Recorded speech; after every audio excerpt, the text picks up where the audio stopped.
Una-una sabihin mo, anong paniniwala sa Diyos? Sinong Diyos mo?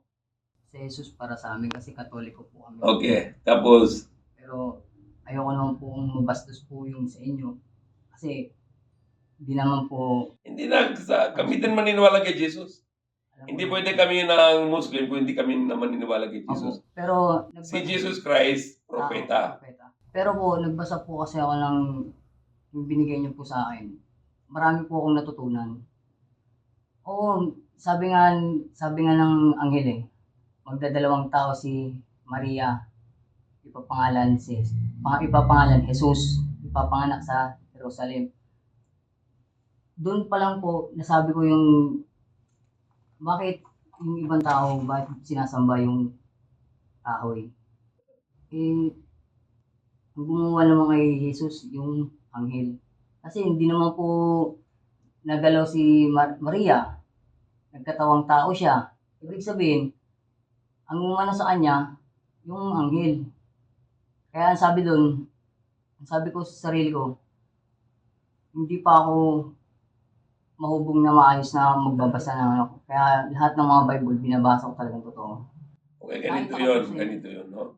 Si Mary, isang mabait na babae. Opo, Mabait na mabait talaga. Malinis. Si Mary, banal. banal. Talagang tunay na banal siya. Tapos, ano nangyari? Si Mary, doon siya sa bahay niya sa Bethlehem. Papunta sa kanya si Espiritu. Yung nakala ng mga yung mga Christian, mga Catholic, si Espiritu ang Diyos. Hindi yan tama. Si Espiritu isang anghel. Siya papunta kay Maria, katawan tao.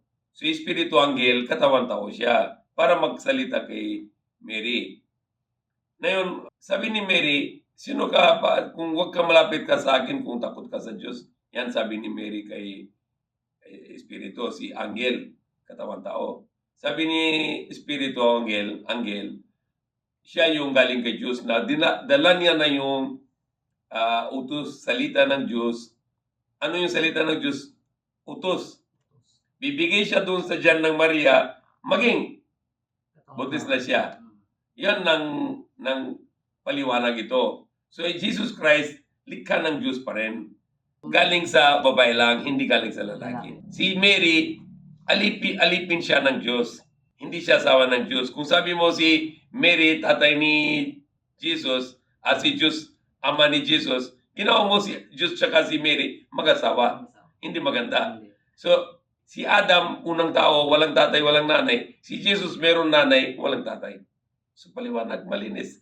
Si Espiritu, anghel. Si Jesus, tao, propeta, anak ni Maria. Si Diyos, hindi siya ama, siyang tagapaglikha, Allah. Yan paniniwala namin. So, mahal kami kay Jesus Christ. Mahal din kami kay Mary.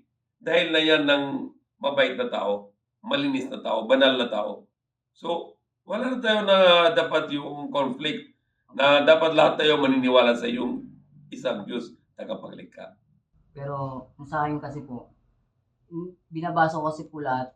Pero nasa ano kasi ng ano nila eh, yung Katoliko. Nagsamba sila sa kahoy. Yun. Doon ko po naisip, bakit nagsasamba kayo sa kahoy? Eh, yung kahoy na yan, diyan pinatay yung anak. Diyan pinatay si Jesus. Bakit diyan kayo nagsamba? Sa akin, ayoko naman po na magsabi ng ano sa kanila kasi ako Katoliko rin po ako eh. Masakit din po para sa akin ng ganun. Pero iisipin lang nila eh. Halimbawa, yung tatay mo patay sa electric chair. Katulad na yun sa mga kulungan, di ba? Patay sa electric chair. So, ano ginawa mo? Samba sa electric chair? Oh, yun na nga po. Totoo naman din po kasi nasa akin eh. Bakit ako magsasamba sa kahoy? Kahoy yan eh. Tsaka diyan pinatay siya. Ang gusto ko lang pong malaman, yung totoo. Kung sino yung totoong sinasamba. Kaya marami akong Katoliko na nababastos din na sinasabihan. Kayo isipin nyo bago kayo magsalita. At bago kayong, nandun na tayo sa Bible eh. Nagbabasa tayo ng Bible pero mali pa rin yung nasa ano natin. Oh, because hindi na sumunod sa Bible. Di ba sa Bible yun, sabi doon na wag na kain ng karne na baboy, ito ay marumik. Kumakain ng mga Catholic baboy. Sa Bible yun, pangalawang utos, bawal samba sa ribulto. Samba sila sa ribulto. Di ba? Sa Bible yun, dapat isang Diyos.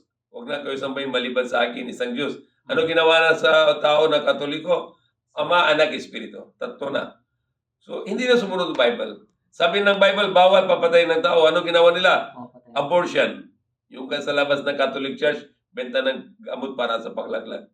So, hindi na sila sumunod sa tayo hindi sumunod sa utos ng Diyos, punta tayo sa impyerno.